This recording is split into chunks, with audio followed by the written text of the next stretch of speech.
Biye Juma ye marsikalo kilita anani samba flani muganturu foli be aw ye faw sigoro la amunu be kan laje mali kono mali ko kayo bisimila bi an ka kunofoni o keneka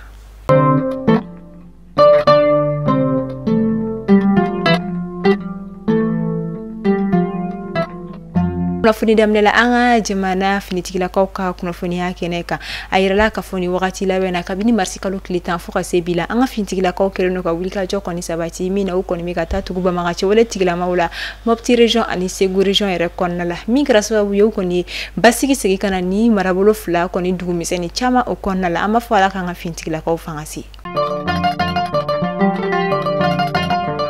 kunungo alamsa marsikalo kilita ani saba femie mouvement M5 RFP olukoni suntike bado labe mikela M5 yere president fino Tairuba kene mika anga jamana maba chama kumino ni obetalike anga jamana ministre nyama general de division Abdoulaye Maiga aleka chidina wala sanga sega family chama usoro anga M5 RFP yere president anga kumala me Tairuba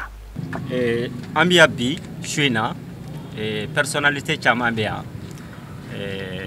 le général de corps d'armée. Ismaël Ouagé, avec un représentant bien à travers Abdoulaye Fofana 1020. En même temps, son excellence, le général de division, le premier ministre Dr Abdoulaye Maiga, avec un représentant bien à travers honorable Ataï. Boubou Mabel bien, Précis bien non, Bougou Nyangadou bien, M5 Diaspora Tola, Dr Mohamed Kassoum Djire au Fana Béano.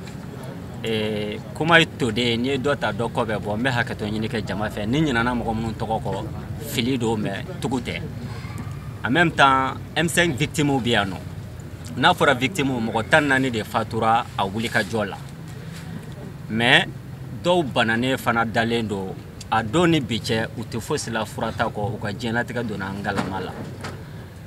we ya fo chugamna on de M5 ka tutre amatike almami kama amatique guide kama amatique mentor politique kama malikura kele de do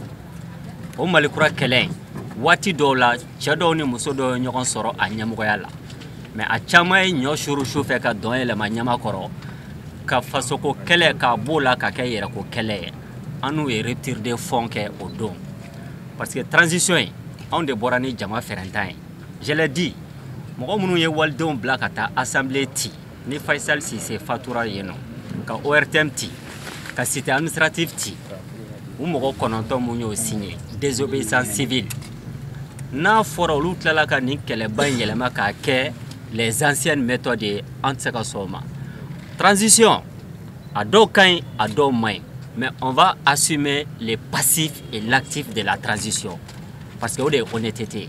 maintenant ka fo ka me do jabadje an yere jabadje ka do la nogo antola mais en Kelen, on va que sous le leadership du général d'armée, son excellence Assimi Goïta.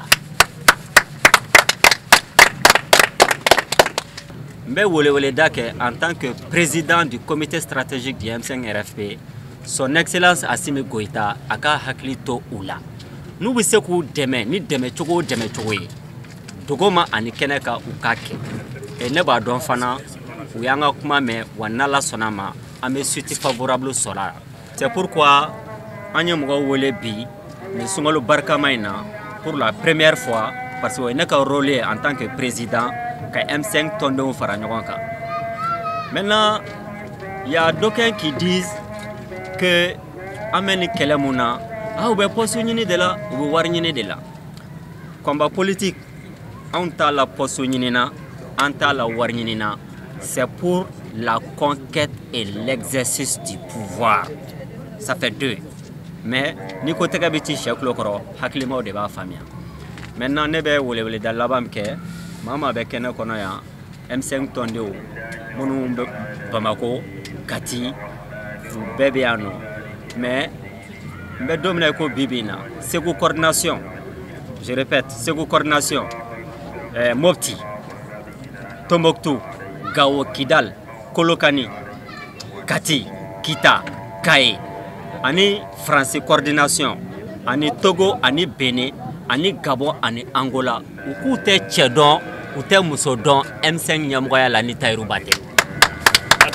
Pourquoi? Parce que Tairuba, ni Mwoma, ni ne ma mɔgɔ kɔn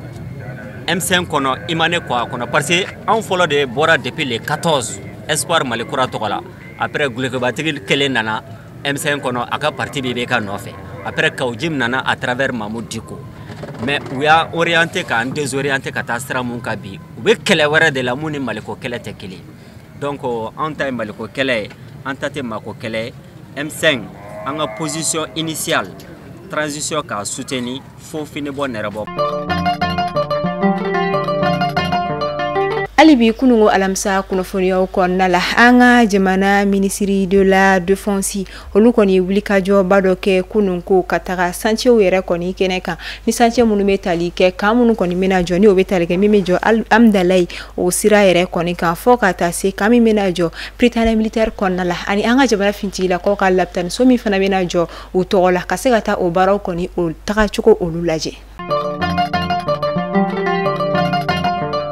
Amito ayesi kunnafoniyaw kɔnɔna la meta Burkina Faso ka olu fɛ yen nɔ tiɲɛ don ni wagati na Burkina Faso jamana bɛ furancɛ fanga o kɔnɔna la min yɛrɛ la ka sanga ni Burkina Faso ka transition o sanfɛla ye Burkina Faso jamanadenw yɛrɛ kɔni bilan kɔni kɛ min na u ye a yira kabini capitaine Ibrahim Traoré a nana Burkina Faso jamana ɲɛmaaya la ka se bi ma a ye baaraba minnu kɔni kɛ Burkina Faso jamana ka ɲɛtagako la u ye da don olu la ka o kumaw yɛrɛ kɔni kɔrɔta ni o bɛ tali kɛ Burkina Faso jamana y'i bani min kɛ juru ani dɛmɛw tali la ka bɔ fɛn min nansara jamana olu yɔrɔ o kɔfɛ usine ba minnu jɔra jamana ka ɲɛtagako olu la fo ka taga se basigi segila ka na marabolo minnu kɔnɔna la ani jamana ɲɛmaa ye baaraba minnu yɛrɛ kɔni kɛ min na Burkina Faso jamanadenw bɛ a jigiya k'a fɔ capitaine Ibrahim Traoré a bɛna se ka wuli ka jɔ ba caman fana kɛ min ka bon ka tɛmɛ kɛlen kɔrɔ olu kan an b'a fɔ Ala ka capitaine fanga se Ala ka AES bɛɛ lajɛlen ta ka ɲɛ. An bɛ taa kɔkan kibaru la an bɛ taa Ghana ka olu fɛ yen nɔ wagati na yirala ka fɔ Ghana jamana o bɛ ka AES jamanaw yɛrɛ kɔni senna o sira tagama ka d'a kan Ghana jamana ɲɛmaaw kɔni ye a yira k'a fɔ k'olu kɔni bɛna u ka yɛrɛya ni o ye u ka souveraineté ka o kɔni sɔrɔ u ka sanuko ta fanfɛla fɛ min na Ghana jamana ɲɛmaa kɔni ye a yira k'a fɔ ko société internationale minnu bɛ ni o ye sanu bɔ entreprise ba minnu kɔni bɛ yen nɔ ni o ye nansara jamana ni wali jamanaw kɔni tɛ olu tɛna olu ka jamana sanuko kɔni ɲɛnabɔ tuguni min na a baara bɛɛ bɛna ta ka di Ghana yɛrɛ société locale dɔ o kɔni ma min bɛna se ka kɛ sababu ye Ghana jamana ka se k'a ka sanukow ka olu contrôler ka sanga ni décision tali ye jamanaden caman kɔni ye a kɔkɔrɔma don nka a yirala k'a fɔ a bɛna se ka kɛ gɛlɛya dɔw fana kɔni o kɔnɔna la ka d'a kan a yirala k'a fɔ financement ko problème bɛ se ka na nka kuma kelen kɔni bɛ yen nɔ Ghana jamana ye a ka décision ta min na a y'a ka souveraineté yɛrɛ kɔni sɔrɔ a ka miiriko ta fanfɛla fɛ.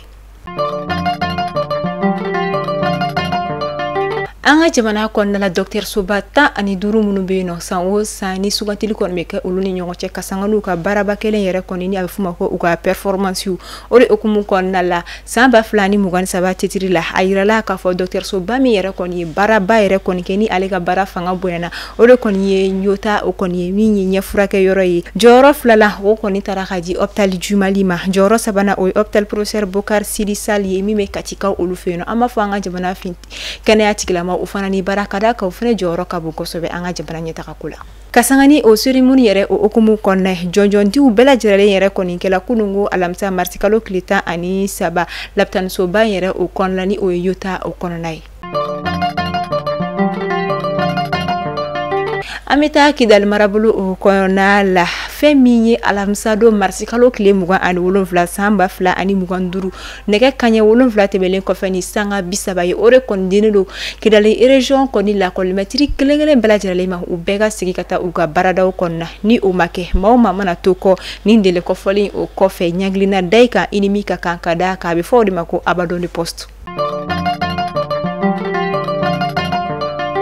Ka kunnafoniyaw kuncɛ an dusuma kasɛyɛlɛ bɛ ni kunnafoniya in di kunnafoni min bɔra ka bi kunungo alamisa marisi kalo tile 13 an ka jamana seko ni dɔnko tigilamɔgɔ ba dɔ ni animateur ba yɛrɛ kɔni don ni ale tɔgɔ Mori Sumano min na a ye animation kɛ ORTM kɔnɔna ni a ka émission tɔgɔ kun ye terroir ye jamukan min kɔni tun bɛ wuli ka taa an ka jamana dugumisɛnninw na an ka jamana laadalakow seko ni dɔnko ka olu ta k'o yira diɲɛmɔgɔ la ORTM jabaranin kan min na a y'o baara kɛ san caman a kɛlen kɔfɛ ka retraite ta 2014 ORTM na ka wakati ke segala fiye bola su a segla kata ORTM na ka contrat kura signé ka jamukan kura da mi fo mi ma ko an o jamukan fana mina o be bo kalo kono shenkele jamukan mi be kuma an da biuni an ala da koro ulu yere koni ka Mori Sumano kele ko fe kani wakati bian bela jaralen koni ke farigan do koni ali soro farigan min kala farigan kun tagala surunye hore okumu konna la kunu alamsa optal du Mali konna la daba maka wole sera alima kale shito san biolo vla ani saba bonya kula kash sabu koni ke ni farigan kun tagala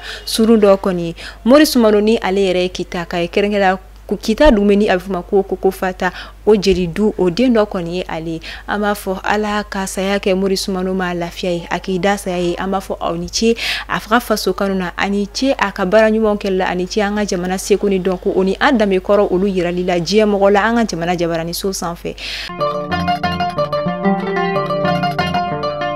Nile be daski ke anga biyu kuna funi ola mba fo ni ci aka lamelu ko nyumana ala ka bijuma bato bratirale ne ka songolo time ko nyuma dika hina ke bamagato ke legene bela